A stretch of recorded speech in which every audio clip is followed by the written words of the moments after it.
शिहाबुद्दीन उर्फ मुइजुद्दीन मोहम्मद गौरी 11वीं शताब्दी का अफगान सेनापति था जो 1192 में गौरी साम्राज्य का सुल्तान बना। सेनापति की क्षमता में उसने अपने भाई गियासुद्दीन गौरी, जो उस समय सुल्तान था, के लिए भारतीय उपमहाद्वीप पर गौरी साम्राज्य का बहुत विस्तार किया और उसका पहला आक्रमण मुल्तान 1175 ईस्वी पर था। पाटन गुजरात के शासक भीम द्वितीय पर मोहम्मद गौरी ने 1178 में आक्रमण किया, किंतु मोहम्मद गौरी बुरी तरह पराजित हुआ। मोहम्मद गौरी और पृथ्वीराज चौहान के बीच तराइन के मैदान में 2 युद्ध हुए।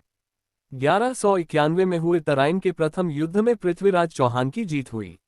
मोहम्मद गौरी भारत पर कब्जा करना चाहता था, परंतु उस समय के भारत के सबसे शक्तिशाली राजा सम्राट पृथ्वीराज चौहान उसके रास्ते का रोड़ा थे।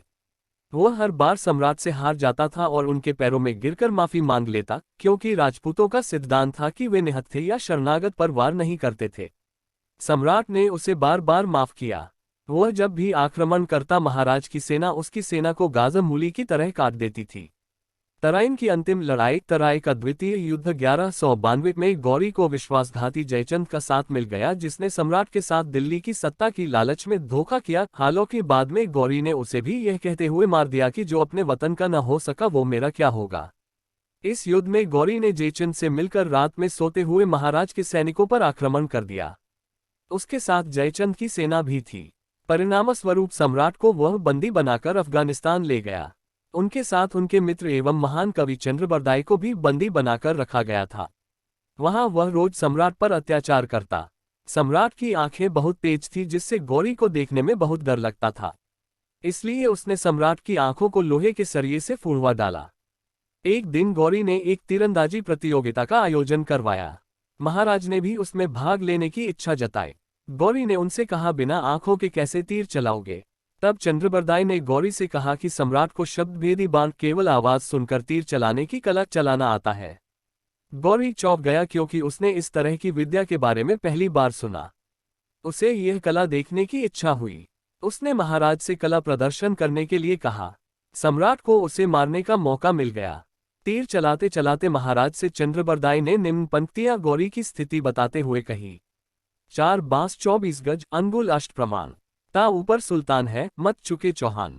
मतलब गौरी 4 बांस और 24 गज और 8 अंगुल की ऊंचाई पर तख्त पर बैठा है, ऐसा मेरा परिमाण नाप है, उसे मारने में चूक मत न करो। महाराज चंद्रबरदाई के इतना कहते ही सम्राट पृथ्वीराज ने गौरी की तरफ तीर चलाया, जिससे गौरी मारा गया। फिर चंद्रबरदाई ने उनका सिर काट दिया और उन्होंने भी सर धड़ से अलग होते हुए भी चंद्रबरदाई का सर काट दिया। ऐसा उन्होंने इसलिए किया क्योंकि वे शत्रु के हाथों नहीं मरना चाहते थे। बाद में दिल्ली के आसपास खोखर रोड योद्धाओं ने अपने राजा पृथ्वीराज चौहान का बदला लेने के लिए गियासुद्दीन गौरी, मोहम्मद गौरी का बड़ा भाई, का सिर काट दिया। मोहम्मद गौरी ने चंदावर के युद्ध 1192 में दिल्ली के गढ़वाल वंश के शासक जयचंद को पराजित किया। मोहम्मद गौरी ने भारत में विजित साम्राज्य का अपने सेनापतियों को सौंप दिया और वह गजनी चला गया। बाद में गौरी के गुलाम कुतुबुद्दीन गौरी राजवंश की नींव अलाउद्दीन जहांसोज ने रखी और सन 1161 में उसके देहांत के बाद उसका पुत्र सैफुद्दीन गौरी सिंहासन पर बैठा। अपने मरने से पहले अलाउद्दीन जहांसोज ने अपने 2 भतीजों शहाबुद्दीन, जो आमतौर पर मोहम्मद गौरी कहलाता है, और गियासुद्दीन को कैद कर रखा था, लेकिन सैफुद्दीन ने उन्हें रिहा कर दिया। उस समय गौरी वंश गजनवियों और सल्जूकों की अधीनता से निकलने के प्रयास में था। उन्होंने गजनवियों को तो 1148 से 1149 में ही खत्म कर दिया था, लेकिन सल्जूकों का तब भी जोर था और उन्होंने कुछ काल के लिए गो प्रांत पर सीधा कब्जा कर लिया था। हालांकि उसके बाद उसे गौरियों को वापस कर दिया था। सल्जूकों ने जब इस क्षेत्र पर नियंत्रण किया था, जो उन्होंने सैफुद्दीन की पत्नी के जेवर भी ले लिए थे। गद्दी ग्रहण करने के बाद एक दिन सैफुद्दीन ने किसी स्थानीय सरदार को यह जेवर पहने देख लिया और तैश में आकर उसे मार डाला। जब मृतक के भाई को कुछ महीनों बाद मौका मिला तो उसने सैफुद्दीन को बदले में भाला मरकर मार डाला। इस तरह सैफुद्दीन का शासनकाल केवल 1 वर्ष के आसपास ही रहा। गियासुद्दीन नया शासक बना और उसके छोटे भाई शहाबुद्दीन ने उसका राज्य विस्तार करने में उसकी बहुत वफादारी से मदद करी।